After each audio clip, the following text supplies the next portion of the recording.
Hey there, basketball fans and betting enthusiasts. I'm Coach Young, and welcome to the Betting Above the Rim podcast. This is the show where I give you my unfiltered take on all things basketball, from the latest hoops action to in-depth analysis. But we're not stopping there. I'm also dishing out winning betting strategies. I'll put a little extra cash in your pocket. You see, I bring a personality, the flair, and a passion that only a coach like myself can deliver. Before we begin this podcast, I just want to once again shout out John Fanta, who came on the podcast last Thursday, the 16th. If you did not get a chance to listen to that podcast, it was outstanding, and John will be on in the future. As we get into Thanksgiving week, we're at that point, folks, where all the teams in the NBA have played 10 or so games. So we're getting closer. You know, we're about that 15% mark of the season. We have the in-season tournament going on. So there's a couple of things I want to get into with the NBA before we end. One thing with men's college basketball and one thing with the women. But let's start off in the NBA with this. Do you know who's in 7th place in the Western Conference with a record of 6-5? Yeah, folks, it's the Houston Rockets. Yeah, I said it right. The Houston Rockets are 6-5 right now. And if you think about this, folks, the Houston Rockets lost 2 games over the weekend. They could be 6-3 right now, Houston. And it's amazing for a team that started, I do believe, 6-16 last year. So they have done a great job and really changing the culture by having the core players that they've had and bringing in a new coach and a new system. But let's start with the key additions here, because this is why, partially why, the Rockets are playing really well. And it starts with Ime Udoka.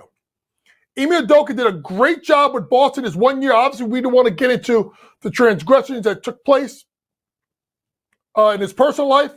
But obviously, he got removed as head coach of the Celtics. And he has stepped into a Houston team and has got them playing really, really great basketball. And the key thing with Houston, folks, is it's the defensive end of the floor where Houston is making their mark. Last year, Houston gave up 118.6 points per game, 28th. This year, 105.8. Second best in points per game allowed behind the New York Knicks. Another defensive stat, something I look at a lot with betting. Defensive rating, 118.6 last year, 29th. 107.8 this year, 4th. No team has jumped up that high and flipped the script defensively. And that has to do a lot with Ime Udoka and the job that he's done with the culture and the belief and what is going on there. Because when you have young teams, folks, they could score. We've seen the Rockets play in the past under Silas. Their problem has been they don't stop anybody. And having an adult in the room, a guy that was almost, I would call him the defensive coordinator for the Brooklyn Nets, and then had the Boston team being one of the best defensive teams his 1 year as head coach, I'm not shocked that their defense has been better. I'm shocked it's been this good, and I'm shocked at their record. I thought they were going to be better, but 6-5, 6-3 start is still amazing. Couple other newcomers to the roster. One right there, Dylan Brooks. I know, I trash this boy. But 12.7 points per game, 4.9 rebounds per game, and kind of that grit and that glue, that defensive presence that they need to go guard a primary wing scorer is something that Dylan Brooks, through all the bravado, all the trash talk, he's a damn good defender. So for him, he has been a big part. The other free agent signing, one of the others, has been Fred VanVleet leaving Toronto and coming over and playing with the Houston Rockets, giving you 17.4, 8.1 assists per game. Freddie is someone that I thought when he got his deal, I was like, oh, that's a lot of money for a guy that is an undersized point guard that can shoot the ball pretty well. But it's obvious that he is the floor general of that team.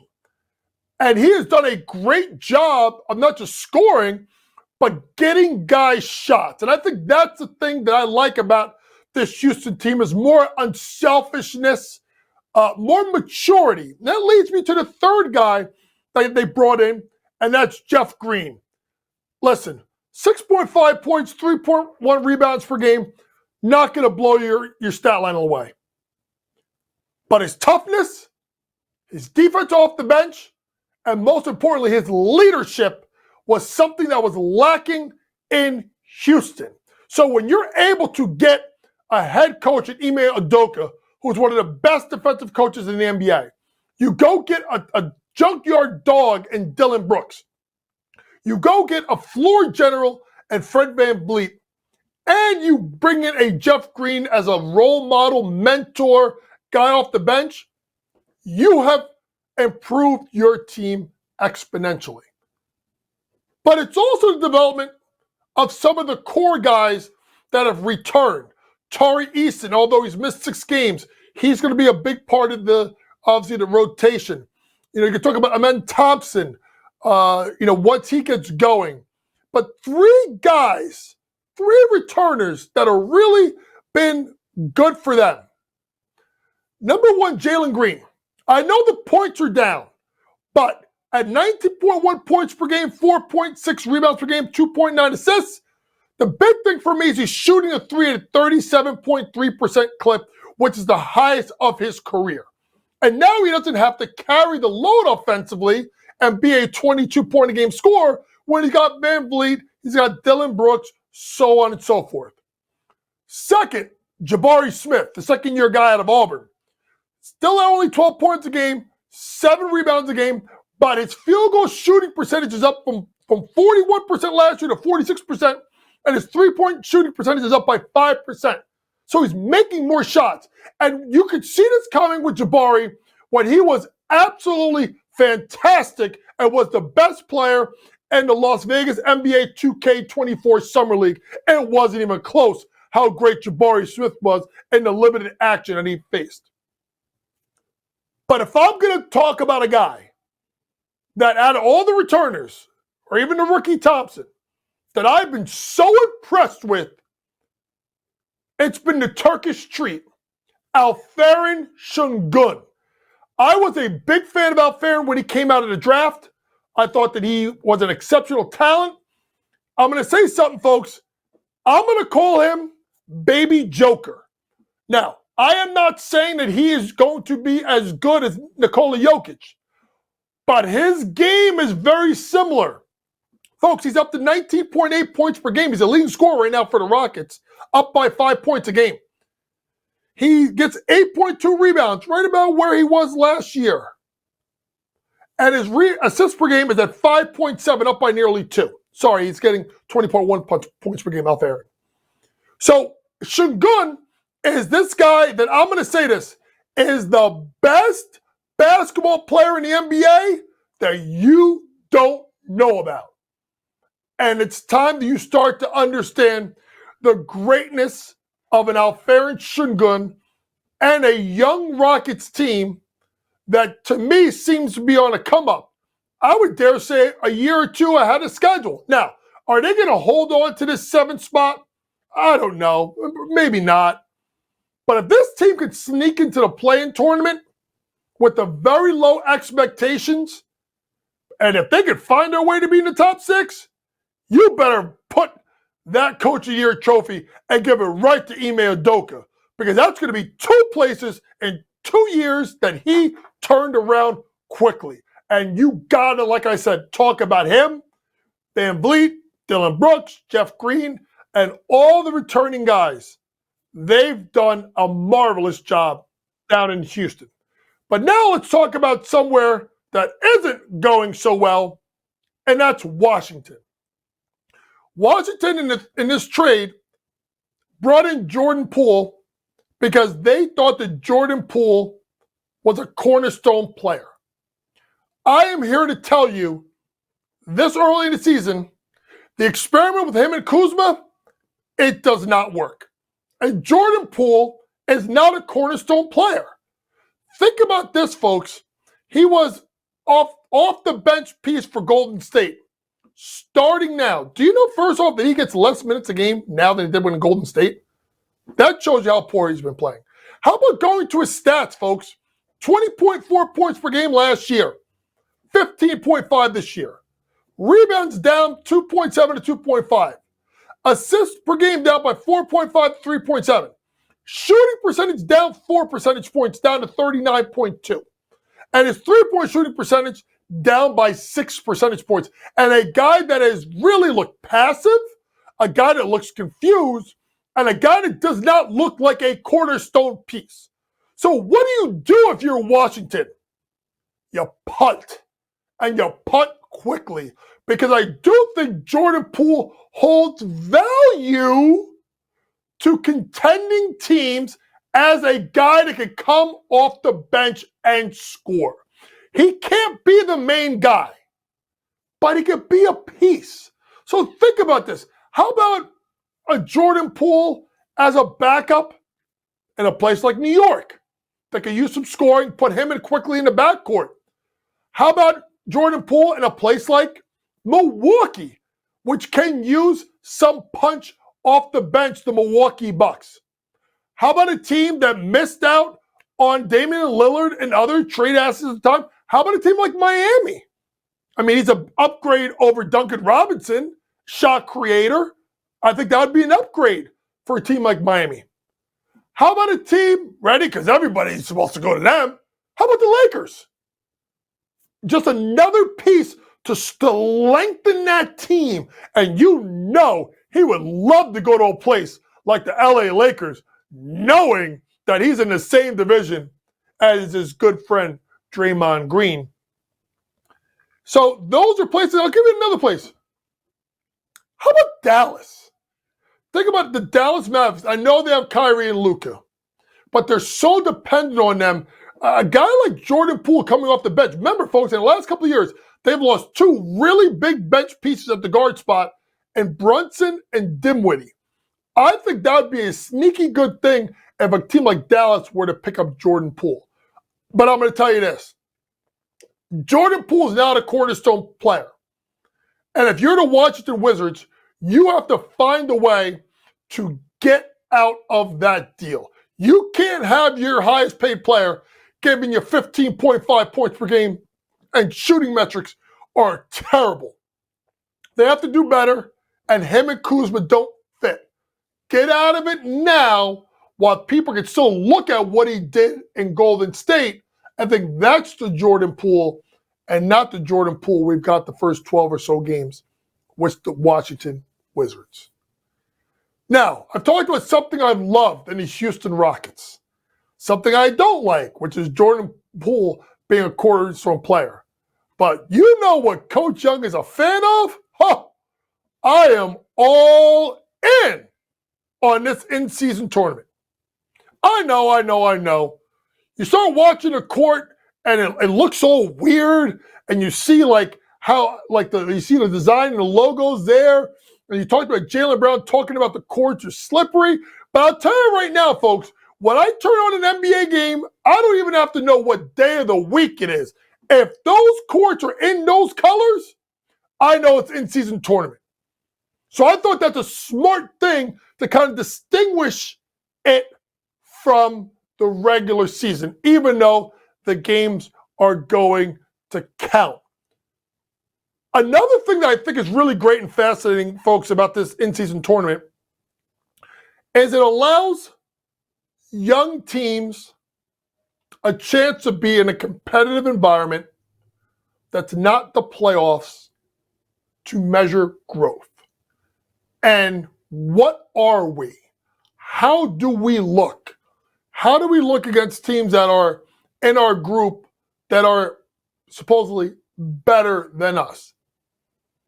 Let's talk about three teams real quickly. 2 in the East, 1 in the West. How about the Indiana Pacers at 2-0 in East Group A? Yeah, the Indiana Pacers that went to Philadelphia and beat the 76ers. The team that's got a great guard in Halliburton and all that supporting cast with Mathurin and Miles Turner and Buddy Hield and Obi Toppin, and I can go on and on and on. Rick Carlisle's done a great job with this team. I know they stumbled a little bit as of late, but 2-0 gives a team that has not tasted playoffs and is young a chance that if they can get out of the group stage, could be something that's beneficial.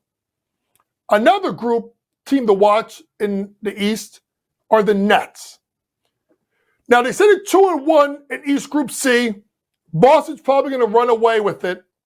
But the Nets, at 2-1, if they can win out, can put themselves in a position to get the one wild card from the East. Remember, folks, it goes by the winner of each group and then one wild card from each conference, which then leads to, obviously, points per differential and stuff like that. We'll get to that in a second. But the Nets are as young and exciting team as there is in the league, folks. I mean, and they haven't been healthy yet all season. Cam Thomas and Ben Simmons were fantastic early on. You had no Cam Johnson and Nick Claxton.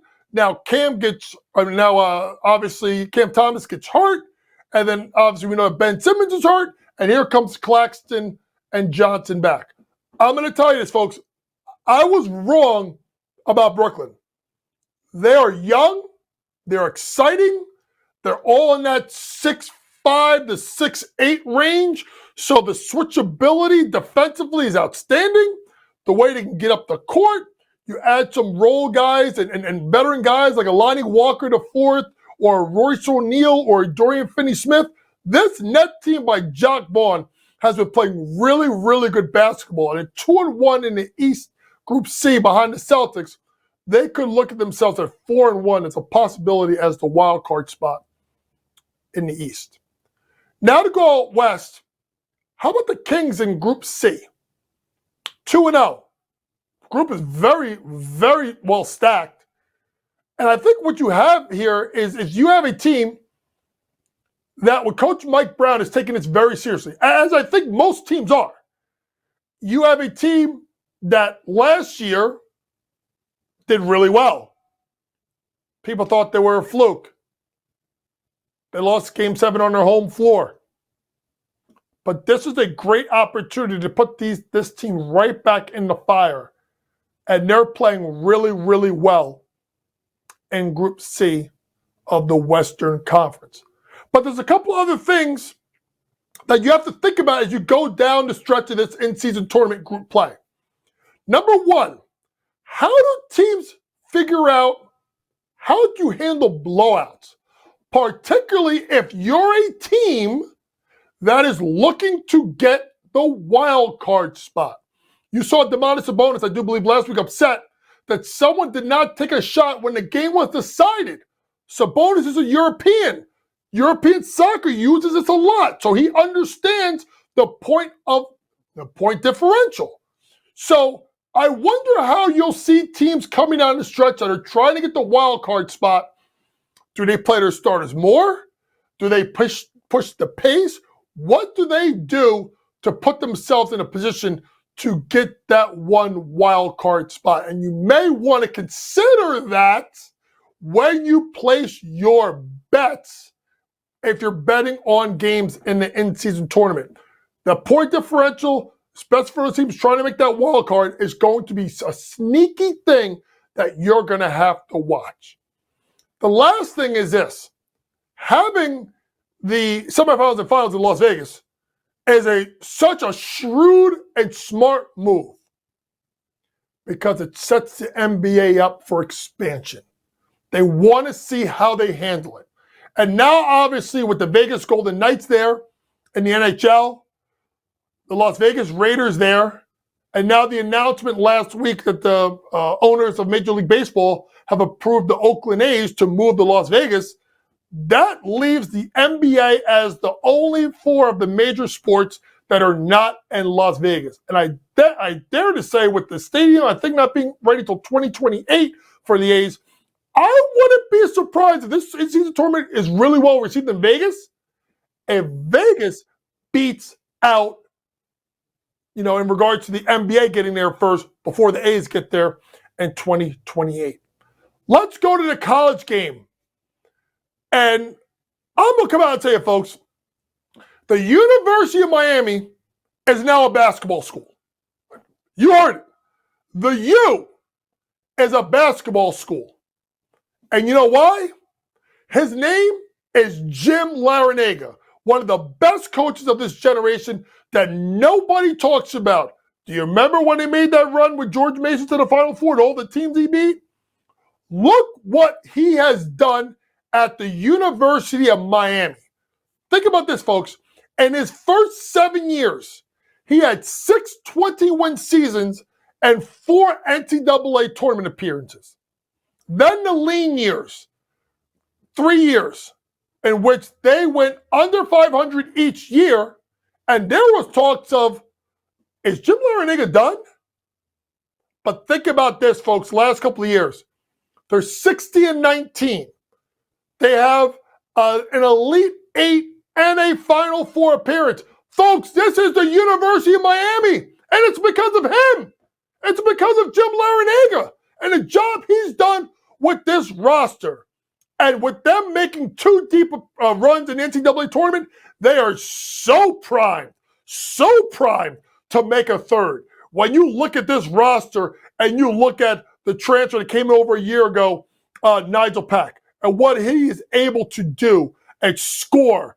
And then you bring him by Norchet or Mir, undersized 6'8", kind of reminds me of a Dennis Rodman, a rebounding machine who does an absolute great job. But folks, when I told you Wooga Poplar is their leading scorer, who is playing extremely well, Wooga is, and scoring at, I do believe, about 19 points a game at a crazy high clip. And then you could talk about the transfer of Matt Cleveland, who transferred in state. Could you imagine Florida State to Miami happening in football? Well, it's happening in basketball. Matt Cleveland has done a great job. So when you look at Miami, they are top happy, folks. All 5 starters are in double figures in points per game. And all 5 are shooting 46% from the floor or higher. I am such a huge believer in Jim Larrañaga and what he has done that I will say this. Not only is Miami a basketball school, you could argue, along with Duke, that they may be the best team in the ACC. And I'll go one step further from this team that's not a blue blood. I think they can go to the NCAA tournament and get to the Final Four again. Because they have guard play, they have a rugged rebounder, they can defend, they can beat you all different ways, and they got Jim Larrañaga, who I think is one of the 5 best college basketball coaches. But you never hear people talk about Jimmy because he's at the U. I will put respect on his name. Speaking of putting respect on names, let's end this with a little women's college basketball. And as you guys know, that is where my background is as a former associate head women's basketball coach at Monmouth University. And I just thought that this was going to be such an exciting year in women's college basketball. On the heels of a great NCAA tournament last year, on the heels of the 2 top WNBA teams making it to the WNBA finals. This year in women's college basketball, it is as exciting as it's been any year. But it's been because of the superstar players. When you think of a Caitlin Clark from Iowa, when you think of an Angel Reese, I know she's gotten herself into a little bit of hot water at LSU, but Angel Reese is still an outstanding player. Or this player right here, Cameron Brink, star center from Stanford. Or a player like Elizabeth Kitley, the starting center, 6'5" center for my buddy Kenny Brooks and Virginia Tech. But when you talk about the best player in college basketball, put that face back up. I'm going to say it. Paige Beckers is the best women's college basketball player right now and will lead UConn to a national championship if she stays healthy. Think about this, folks. If you look at her stats, in 2021, fully healthy, 20 points per game, 4.9, 5.7 on 52.4% field goal shooting percentage. Folks, she's a point guard. And she was the best player on a UConn team that went to the national championship game and lost. She was the best player as a freshman. And then the injuries started to come into play. Missed part of 21-22. She missed all of 2023 with the ACL tear, and she's back. And it was funny. I was talking to John Fanta earlier today, and I gave my opinion to him to see what he thought, because I respect John as much as anybody in college basketball. And we disagreed. He went with Caitlin Clark, which I don't think is a bad, choice. But then he said, if Paige Beckers can be the Paige Beckers that he saw against South Carolina when she dropped 27, all bets are off. And I'm going to say this. That is the Paige Beckers that I think you're going to get out of UConn.